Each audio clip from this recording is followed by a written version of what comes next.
Hello, everybody. And once again, my name is Dax Castro. I am an Adobe certified PDF accessibility trainer. I'm also certified by the International Association of Accessibility Professionals as an accessible document specialist. And again, we have another example of a UN-based organization. And currently, at full disclosure, right now we are working with the World Food Program and the World Health Organization to help improve accessibility of their documents.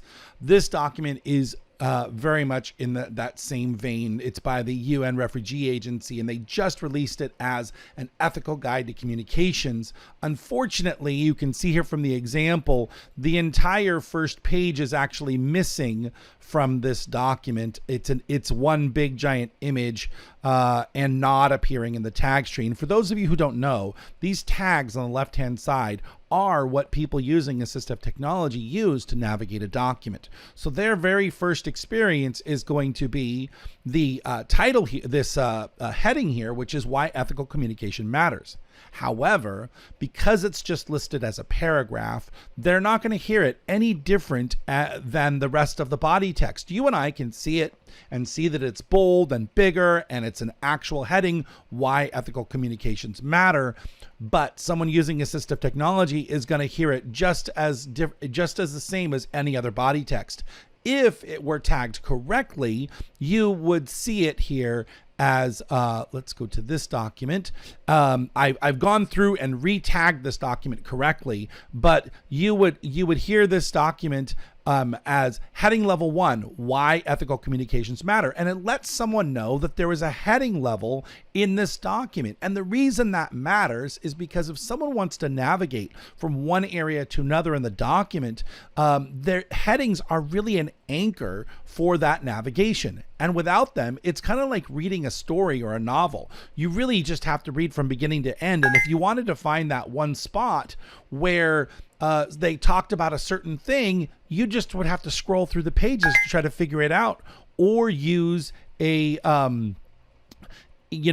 find feature and try to find the word you were looking for. But if you didn't know what you were looking for, it'd be really hard to find it, right? The other reason that headings matter is that we can create bookmarks. Now, in the original document, there are let's take a look here and see if we have bookmarks. We have no bookmarks whatsoever. So what happens is you can come in here and say, hey, let's make some new bookmarks. But unfortunately, there's no heading structure in this document to make bookmarks from. But if we tag our document appropriately, and we do that very same thing, we go to our bookmarks tab and we do create new bookmarks from structure, and we have heading structure in here. We can tell it, hey, make a bookmarks based on heading levels 1, 2, and 3. And then we hit OK. And then what happens is we can actually add the title of our document, which is Ethical Communications Guidelines. And then if we look at those underneath here, we can see, in fact, we have all of the heading levels that make sense, right? We have the title of our document, the executive summary. Actually, that looks like they might have, that might need to be fixed here. So we have an incorrect bookmark that was assigned here because it goes directly to why ethical communications matter. So we can undo that, hit delete. And then we can come in here to executive summary and add a bookmark. We can just hit the little plus and executive summary goes in right there. We'll move it where it's supposed to go.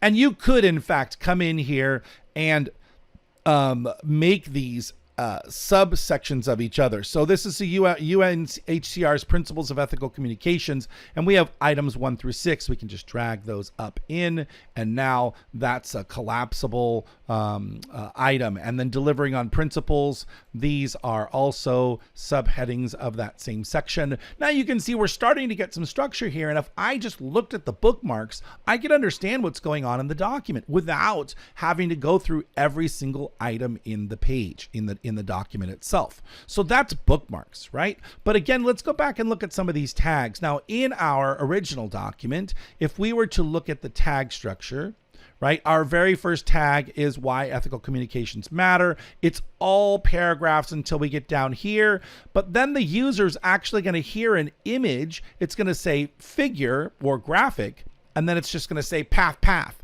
because this outline around this box is actually tagged, right? So what we can do here is we can come in and actually hide this path because it's just decorative.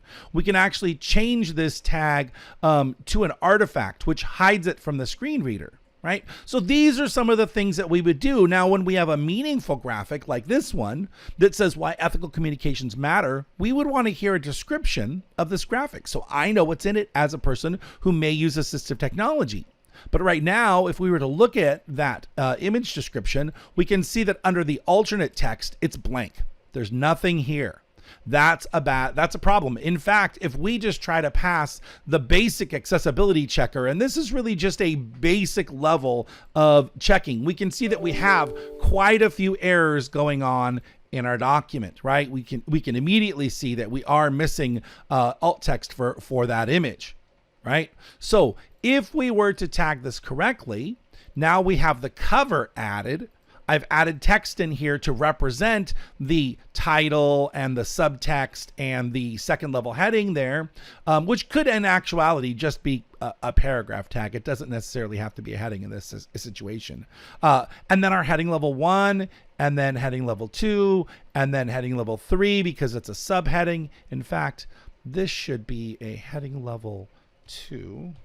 H2, and see how easy it is to change this. It's not difficult, and had they used styles in their actual Word document, all of this would have been done automatically. They really wouldn't have to have done much except maybe remove the figure around that box, and if they'd have put this as one big image with the text on top of it, then they could have artifacted the image and just had the titles there. So it is definitely possible to make documents accessible. And heading level structure, here we've made this list a heading levels because it's broken out by all these other paragraphs. Now we could have made it a list and kept it all as a list 6 items, but really they are kind of acting as heading levels. So definitely doing it this way is a good alternative approach and helps kind of have a better user experience in my opinion. So hopefully this helps you. It's really unfortunate that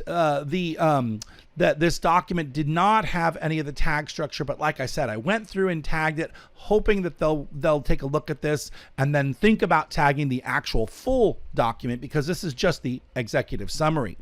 My name is Dax Castro. It has been my pleasure to open the windows of accessibility for you so that you can understand why it makes a difference on how we tag a document. And especially a document on ethical communications, we want to make sure that we are providing equitable communications for everyone.